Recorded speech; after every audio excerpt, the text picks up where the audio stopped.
Humans aren't born out of laying around on their asses. We've been born out of conquering a world. We're the dominant species. We built all this. We're powerful and we're beautiful and we're ready to build the next level of civilization in God's plan. But you must stop bowing to those who want to make you a victim. You must become the victor. If you love God and you want to build a pro-human future, then you are an enemy of the New World Order and Satanism. They want us shut down because we have the Spirit. I'm jacked into the source. I know the secret, and I want to see you empowered. But you have to believe in yourself first. This is the truth, and everyone knows it. So, ladies and gentlemen, what I'm about to show you is going to be quite shocking for many of you. Because it just goes to show you how totally and completely dishonest our politics are in real time. In a way that a lot of people don't have to experience. It's sort of like in the Matrix where you see the cat come across a thing twice and it's a deja vu. Well, it's a glitch in the Matrix. Well, here we have Nancy Pelosi. Nancy Pelosi in 1996 talking about tariffs. And I want you to listen to this because this is the shocking part. She sounds like Donald Trump today. I'm not kidding you. Listen to what she says in 1996. Just give it a listen. I think this is going to surprise a lot of you. And what's so interesting is this used to be a Democrat Party platform. And all of these people that are saying this is going to lead to doom and gloom, all of these, deniers and, these sort of anti-American globalist people, they're like, well, this is chaotic and it's like this has been something that has been discussed for decades. Decades. You think about it, this was 30 years ago. Not quite. We're almost in 2026 and we're halfway there. But the fact is, this is what Nancy Pelosi said. Brace yourself. Does China have to go? How much more repression? How big a trade deficit and loss of jobs for the American worker? And how much more dangerous proliferation has to exist before members of this House of Representatives will say, I will not endorse the status quo?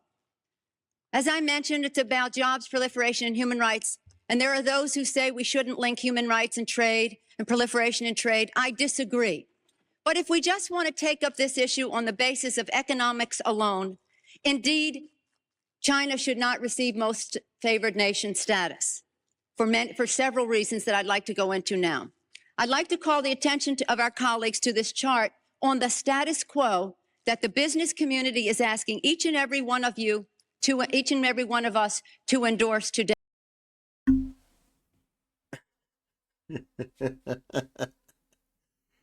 Wow, looks kind of familiar, doesn't it? Looks kind of familiar. I think this may be the exact, obviously Donald Trump had his own chart, but he brought something out exactly like this, talking about the trade deficit with China, with a lot of these other countries.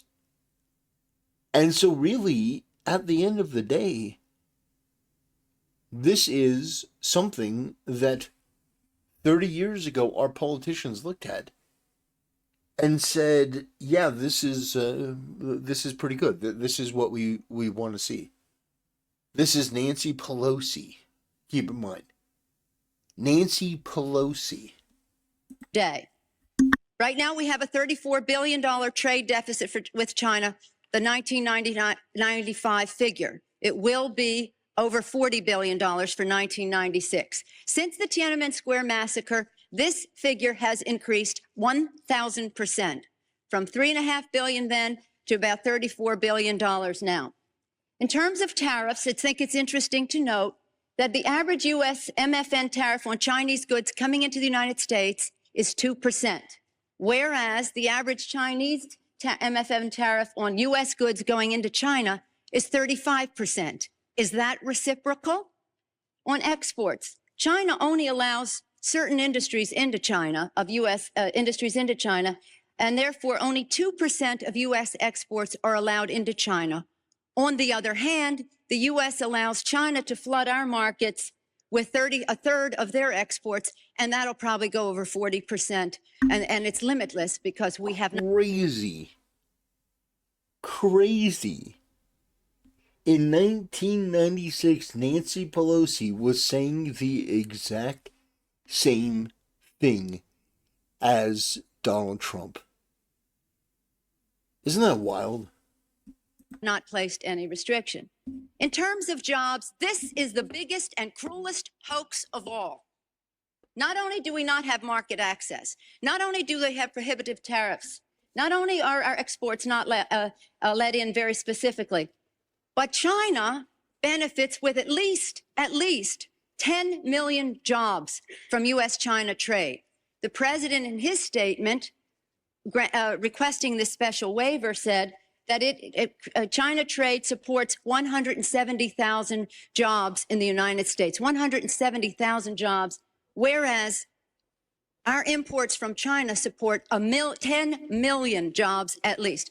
Fact is that U.S.-China trade is a job loser. And one of the reasons that it is because well, first let me just make another point, and that is that our colleagues on the other side of this issue will say that trade with China, exports to China have increased 3 times in the last 10 years. They have. But they fail to mention that imports from China have increased 11 times, thereby leading to this huge trade deficit. The other issue, in addition, if intellectual property is a $2 billion, $3 billion loss, technology transfer is in the hundreds of billions of dollars. If you want to sell to China, your products into China, the Chinese insist that you open a factory there. They misappropriate your technology, open factories of their own, and then say to you, now we want to see your plan for export. That's as simply as I can say it briefly. But the fact is, this isn't about products made in America. The Chinese want American products that are made in China. And the most serious of these transfers of technology are in the airline industry, where Boeing tail sections of the Boeing 737s were mostly made in Wichita, Kansas. Now they are made in Shen province, where— I mean, this is shocking. This is shocking, and it's not, it's not just because it's a Democrat saying it. It's Nancy Pelosi saying it, and it's not similar to what Trump is saying. It's damn near word for word, sentiment for sentiment. This, if there were an AI generation that could take her words and translate it into Trump's voice and superimpose it over him talking, there's not a single person that would be like, yeah, this seems like it's AI. This is wrong. Trump would never say this. No, this is what Trump says every day. It's what he's been saying for years. But to see it come from the Democrats, to see it come from Nancy Pelosi, is wild. workers make $50 a month. And they had the transfer of the technology and the transfer of the jobs has taken place. General Motors, Ford, they're all fighting to get in to build factories there so they can make parts there. They want MFN so they can get those parts back into the United States. So we are exporting not low-tech jobs and textile jobs. We're exporting our technology. Now, if you take a country the size of China with the very cheap, and in some instances, slave labor, the lack of market access, the rip-off of our intellectual property, the transfer of technology, a country that is not willing to play by the rules in any respect in this trade relationship, You have a serious threat, not only to our relationship, but to the industrialized world. And if there's one message that I want our colleagues to understand today and our constituents is that on this day, your member of Congress could have drawn the line to say to the President of the United States, do something about this U.S.-China trade relationship that is a job loser for the United States. And this brings us to the point that others have said, well, we can't isolate China. Do you think for 1 minute that with 10 million jobs at least, and $35 billion and be over $40 billion this year in a trade surplus, all those billions of dollars in surplus, that the Chinese are going to walk away? Where are they going to take 35 to 40% of their exports? Who's going to buy them? This is what sustains the regime. The funding and the jobs. They can't have those people out of work. They have to be at work exporting to the United States. That is crazy. That is crazy. Back in 1996, saying the exact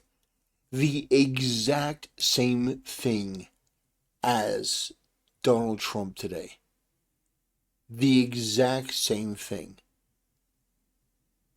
I mean, was that not like word for word? Was that like, it's almost like Trump took his entire presentation of that from Nancy Pelosi. It's incredible to watch that. And that's what we're dealing with today. The fallout from them not doing the right thing back then. And Trump is. And everyone is trying to come out to say, oh, you're wrong, this is terrible, this is reckless. I mean, you even have people like Asmongold saying, well, Donald Trump is a psychopath for this. And, you know, Donald Trump is just trying to cause chaos and capitalize on the uncertainty. Like, this was the plan all the way back then. 1996. That is nuts. That is crazy. And I'm understating it. Like, think about it. The Democrats have shifted so drastically that they've gone from this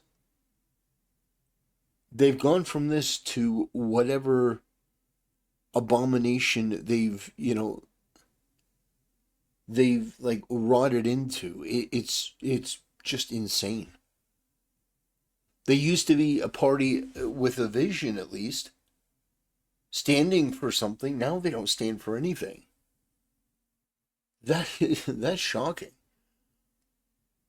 This is going to be a shorter video, ladies and gentlemen, but I just wanted to show this to you so that you could see it for yourself. Like, if you want to go watch the video, the channel name is CLR Cut. But this is the video. I mean, there are other ones from like Bernie Sanders and Barack Obama and stuff. But I think this one is the most damning. I think this one is just such an indictment of the current Democrat Party. I mean, it appears they used to be for the working man. And they abandoned them, and Donald Trump picked them up. And now he's taken that same platform to victory.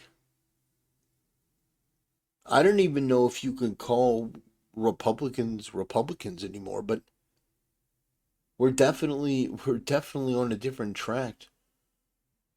You know, we support this. This is what the majority of people who voted for Trump voted for. But it's crazy to see how much we've changed in just 30 years. Anyway, ladies and gentlemen, thanks for watching. See you next time.